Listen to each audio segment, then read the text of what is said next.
സംഖ്യാപുസ്തകം 3-ാം അധ്യായം. യഹോവ സീനായി പർവ്വതത്തിൽ വെച്ച് മോശയോട് അരുളി ചെയ്ത കാലത്ത് അഹ്റോന്റെയും മോശയുടെയും വംശപാരമ്പര്യമാവിത്.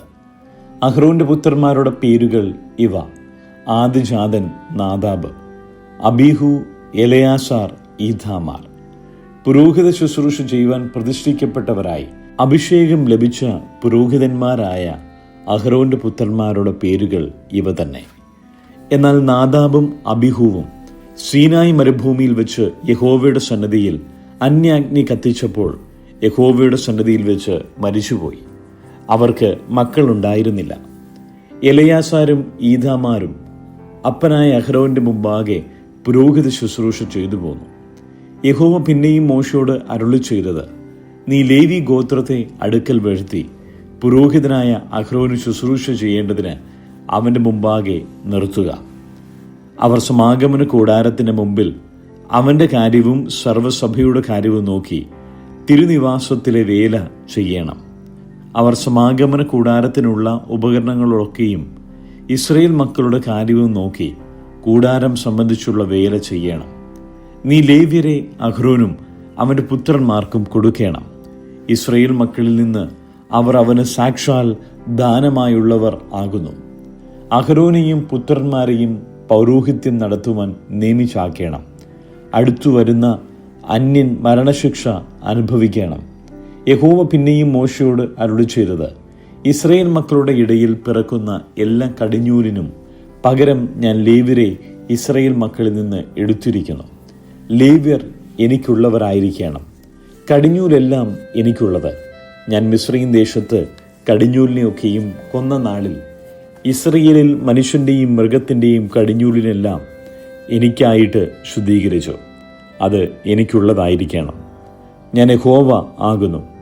യഹോവ പിന്നെയും സീനായി മരുഭൂമിയിൽ വെച്ച് മോശയോട് അരുളി ചെയ്തത്: ലേവ്യരെ കുലം കുലമായും കുടുംബം കുടുംബമായും എണ്ണുക.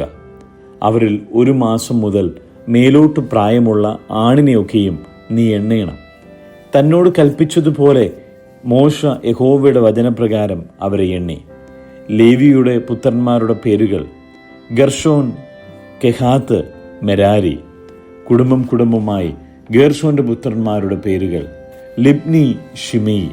കുടുംബം കുടുംബമായി കെഹാത്തിന്റെ പുത്രന്മാർ: അമ്രാം, ഇസ്ഹാർ, ഹെബ്രോൻ, ഉസിയെ. കുടുംബം കുടുംബമായി മെരാരിയുടെ പുത്രന്മാർ: മഹ്ലി, മൂഷി. ഇവർ തന്നെ കുലം കുലമായി ലേവിയുടെ കുടുംബങ്ങൾ. ഗേർഷോനിൽ നിന്ന് ലിബ്നിയുടെ കുടുംബവും ഷിമ്യരുടെ കുടുംബവും ഉത്ഭവിച്ചു. ഇവ ഗേർഷോന്യ കുടുംബങ്ങൾ. അവരിൽ 1 മാസം മുതൽ മേലോട്ട് പ്രായമുള്ള ആണുങ്ങളുടെ സംഖ്യയിൽ എണ്ണപ്പെട്ടവരുടെ ആകെത്തുക 7500. ഗർഷോന്യ കുടുംബങ്ങൾ തിരുനിവാസത്തിന്റെ പുറകിൽ പടിഞ്ഞാറേ ഭാഗത്ത് പാളയമിറങ്ങണം. ഗേർഷോന്യരുടെ പിതൃഭവനത്തിന് ലായേലിന്റെ മകൻ എലിയാസാഫ് പ്രഭുവായിരിക്കണം. സമാഗമന കൂടാരത്തിൽ ഗേർഷോന്യൻ നോക്കേണ്ടത് തിരുനിവാസവും കൂടാരവും അതിന്റെ പുറമൂടിയും സമാഗമന കൂടാരത്തിന്റെ വാതിലിനുള്ള മറശ്ശീലയും തിരുനിവാസത്തിനും യാഗപീഠത്തിനും ചുറ്റുമുള്ള പ്രാകാരത്തിന്റെ മറശ്ശീലയും പ്രാകാരവാതിലിന്റെ മറശ്ശീലയും അതിന്റെ എല്ലാ വേലയ്ക്കുമുള്ള കയറുകളുമാകുന്നു. കെഹാത്തിൽ നിന്ന് അമ്രാമ്യരുടെ കുടുംബവും ഇസ്ഹാര്യരുടെ കുടുംബവും ഹെബ്രോന്യരുടെ കുടുംബവും ഉസിയേല്യരുടെ കുടുംബവും ഉത്ഭവിച്ചു. ഇവ കെഹാത്യരുടെ കുടുംബങ്ങൾ. 1 മാസം മുതൽ മേലോട്ട് പ്രായമുള്ള എല്ലാ ആണുങ്ങളുടെയും സംഖ്യയിൽ വിശുദ്ധ മന്ദിരത്തിന്റെ കാര്യം നോക്കിയവർ 8600 പേർ. കെഹാത്യ കുടുംബങ്ങൾ തിരുനിവാസത്തിന്റെ തെക്കേ ഭാഗത്ത് പാളയമിറങ്ങണം. കെഹാത്യ കുടുംബങ്ങളുടെ പിതൃഭവനത്തിന് ഉസിയേലിന്റെ മകൻ എലീസാഫാർ പ്രഭുവായിരിക്കണം. അവർ നോക്കേണ്ടത് പെട്ടകം, മേശ, നിലവിളക്ക്, പീഠങ്ങൾ, വിശുദ്ധ മന്ദിരത്തിലെ ശുശ്രൂഷയ്ക്കുള്ള ഉപകരണങ്ങൾ, തിരശീല എന്നിവയും അവയ്ക്കുള്ള വേല ഒക്കെയും ആകുന്നു. പുരോഹിതനായ അഹ്റോന്റെ മകൻ എലയാസർ ലേവ്യർക്ക് പ്രധാന പ്രഭുവും വിശുദ്ധ മന്ദിരത്തിലെ കാര്യം നോക്കുന്നവരുടെ മേൽവിചാരകനും ആയിരിക്കണം. മെരാരിയിൽ നിന്ന് മഹ്ലിയരുടെ കുടുംബവും മൂശ്യരുടെ കുടുംബവും ഉത്ഭവിച്ചു. മെരാരി കുടുംബങ്ങൾ ഇവ തന്നെ. അവരിൽ 1 മാസം മുതൽ മേലോട്ട് പ്രായമുള്ള ആണുങ്ങളുടെ സംഖ്യയിൽ എണ്ണപ്പെട്ടവർ 6200 പേർ. മെരാര്യരുടെ കുടുംബങ്ങളുടെ പിതൃഭവനത്തിന് അബീഹലിൻ്റെ മകൻ സൂരിയേൽ പ്രഭുവായിരിക്കണം. ഇവർ തിരുനിവാസത്തിൻ്റെ വടക്കേ ഭാഗത്ത് പാളയമിറങ്ങണം. മെരാര്യർ നോക്കുവാൻ നിയമിച്ചിട്ടുള്ളത് തിരുനിവാസത്തിൻ്റെ പലക, അന്താഴം, തൂൺ, ചുവട്, അതിൻ്റെ ഉപകരണങ്ങളൊക്കെയും അത് സംബന്ധിച്ച എല്ലാ വേലയും. പ്രാകാരത്തിൻ്റെ ചുറ്റും ഉള്ള തൂൺ, അവയുടെ ചുവട്, കുറ്റി, കയറ് എന്നിവ. എന്നാൽ തിരുനിവാസത്തിൻ്റെ മുൻവശത്ത്, കിഴക്ക് സമാഗമന കൂടാരത്തിന് മുൻവശത്ത് തന്നെ സൂര്യോദയത്തിന് നേരെ മോശയും അഹ്റോനും അവൻ്റെ പുത്രന്മാരും പാളയമിറങ്ങുകയും ഇസ്രായേൽ മക്കളുടെ കാര്യമായ വിശുദ്ധ മന്ദിരത്തിൻ്റെ കാര്യം നോക്കുകയും വേണം. അന്യൻ അടുത്തു വന്നാൽ മരണശിക്ഷ അനുഭവിക്കണം. മോശയും അഹ്റോനും യഹോവയുടെ വചനപ്രകാരം കുടുംബമായി എണ്ണിയ ലേവ്യരിൽ 1 മാസം മുതൽ മേലോട്ട് പ്രായമുള്ള ആണുങ്ങളാകെ 20,000 പേർ. യഹോവ പിന്നെയും മോശയോട് കൽപ്പിച്ചത്, ഇസ്രായേൽ മക്കളിൽ 1 മാസം മുതൽ മേലോട്ട് പ്രായമുള്ള ആദിജാതന്മാരായ ആണുങ്ങളെയൊക്കെയും എണ്ണി പേരുപേരായി അവരുടെ സംഖ്യ എടുക്കുക. ഇസ്രായേൽ മക്കളിൽ എല്ലാ കടിഞ്ഞൂലുകൾക്കും പകരം ലേവ്യരുടെ മൃഗങ്ങളെയും എനിക്കായിട്ടെടുക്കണം. ഞാൻ യഹോവയാകുന്നു. യഹോവ തന്നോട് കൽപ്പിച്ചതുപോലെ മോശ ഇസ്രായേൽ മക്കളുടെ എല്ലാ കടിഞ്ഞൂലുകളെയും എണ്ണി 1 മാസം മുതൽ മേലോട്ട് പ്രായമുള്ള ആദിജാതന്മാരായ എല്ലാ ആണുങ്ങളെയും പേരുപേരായി എണ്ണിയ ആകെത്തുക 20,173 ആയിരുന്നു. യഹോവ പിന്നെയും മോശയോട് അരുളി ചെയ്തത്, ഇസ്രായേൽ മക്കളിൽ എല്ലാ കടിഞ്ഞൂലുകൾക്കും പകരം ലേവ്യരെയും അവരുടെ മൃഗങ്ങൾക്ക് പകരം ലേവ്യരുടെ മൃഗങ്ങളെയും എടുക്ക. ലേവ്യർ എനിക്കുള്ളവരായിരിക്കണം. ഞാൻ യഹോവയാകുന്നു. ഇസ്രായേൽ മക്കളുടെ കലഞ്ഞൂലുകളിൽ ലേവ്യരുടെ എണ്ണത്തെ കവിഞ്ഞുള്ള 273 പേരുടെ വീണ്ടെടുപ്പിനായി തലയ്ക്ക് 5 ഷേക്കൽ വീതം വാങ്ങണം. വിശുദ്ധ മന്ദിരത്തിലെ തൂക്കപ്രകാരം ഷേക്കൽ ഒന്നിന് 20 ഗേരാ വെച്ച് വാങ്ങണം. അവരുടെ എണ്ണത്തെ കവിയുന്നവരുടെ വീണ്ടെടുപ്പ് വില അഹ്റോനും അവൻ്റെ മക്കൾക്കും കൊടുക്കണം. ലേവ്യരെ കൊണ്ട് വീണ്ടെടുത്തവരുടെ എണ്ണത്തെ കവിഞ്ഞുള്ളവരുടെ വീണ്ടെടുപ്പ് വില മോശ വാങ്ങി. ഇസ്രായേൽ മക്കളുടെ ആദിജാതന്മാരോട് അവൻ വിശുദ്ധ മന്ദിരത്തിലെ തൂക്കപ്രകാരം 1,365 ഷേക്കൽ പണം വാങ്ങി. യഹോവ മോശയോട് കൽപ്പിച്ചതുപോലെ വീണ്ടെടുത്തവരുടെ വില മോശ അഹ്റോനോടും അവൻ്റെ മക്കൾക്കും യഹോവയുടെ വചനപ്രകാരം കൊടുത്തു. സങ്കീർത്തനങ്ങൾ 89. യഹോവയുടെ കൃപകളെക്കുറിച്ച് ഞാൻ എന്നേക്കും പാടും. തലമുറ തലമുറയോളം എൻ്റെ വായി കൊണ്ട് നിന്റെ വിശ്വസ്തതയെ അറിയിക്കും.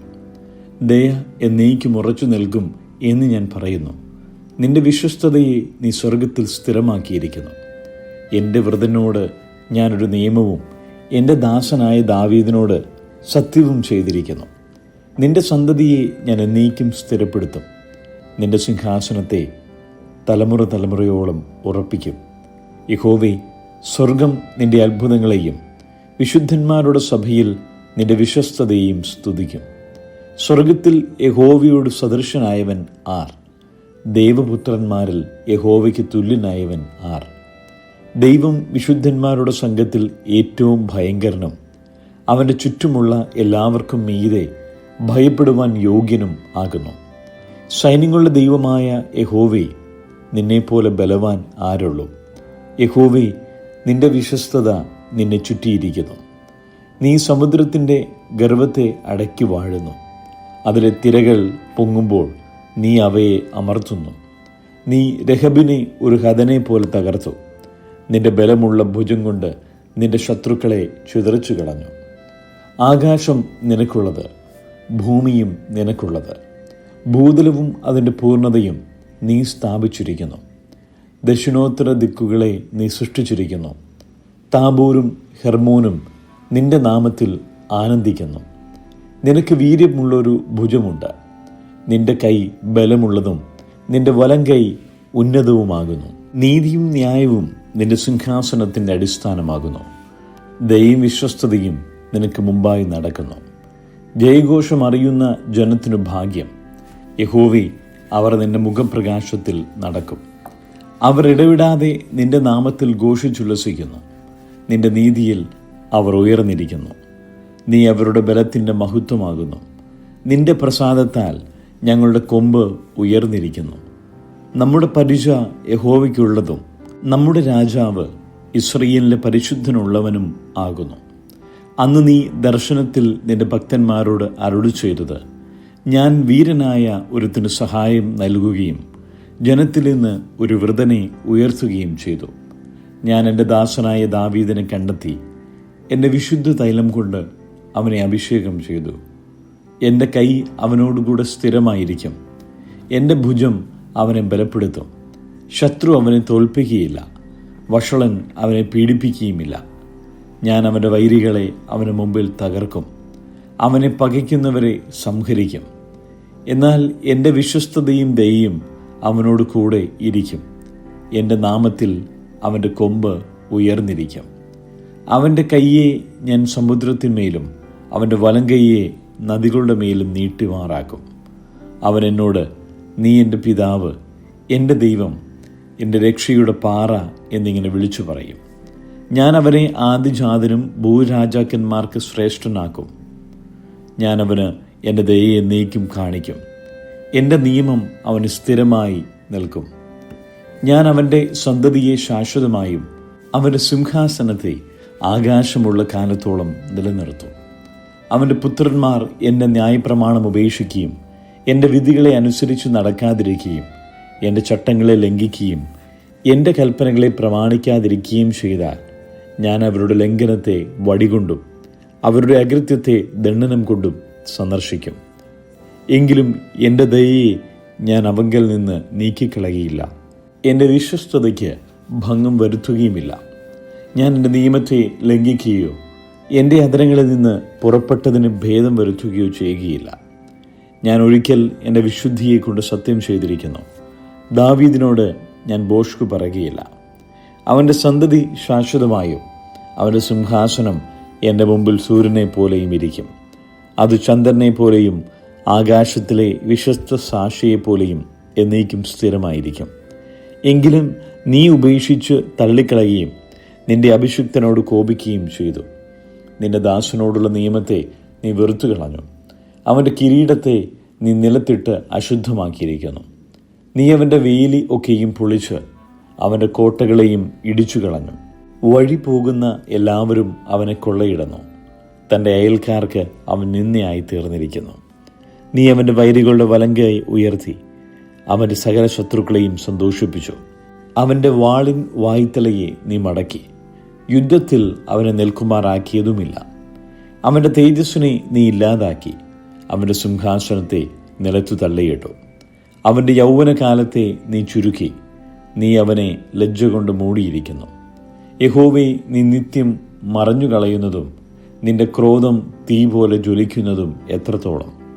എൻ്റെ ആയുസ് എത്ര ചുരുക്കം എന്നോർക്കണമേ. എന്തു മിഥ്വാത്വത്തിനായി നീ മനുഷ്യപുത്രന്മാരെ ഒക്കെയും സൃഷ്ടിച്ചു. ജീവിച്ചിരുന്ന് മരണം കാണാതെ ഇരിക്കുന്ന മനുഷ്യൻ ആർ? തൻ്റെ പ്രാണനെ പാതാളത്തിൻ്റെ കയ്യിൽ നിന്ന് വിടുവിക്കുന്നവനും ആരുള്ളൂ? കർത്താവേ, നിന്റെ വിശ്വസ്തതയിൽ നീ ദാവീദിനോട് സത്യം ചെയ്ത നിന്റെ പണ്ടത്തെ കൃപകൾ എവിടെ? കർത്താവേ, അടിയങ്ങളുടെ നിന്ന ഓർക്കണമേ. എൻ്റെ മാർവിടത്തിൽ ഞാൻ സകല മഹാജാതികളുടെയും നിന്ന് വഹിക്കുന്നത് തന്നെ. യഹോവേ, നിന്റെ ശത്രുക്കൾ നിന്ദിക്കുന്നുവല്ലോ. അവർ നിന്റെ അഭിഷിക്തൻ്റെ കാലടികളെ നിന്ദിക്കുന്നു. യഹോവ എന്നേക്കും വാഴ്ത്തപ്പെടുമാറാകട്ടെ. ആമേൻ, ആമേൻ.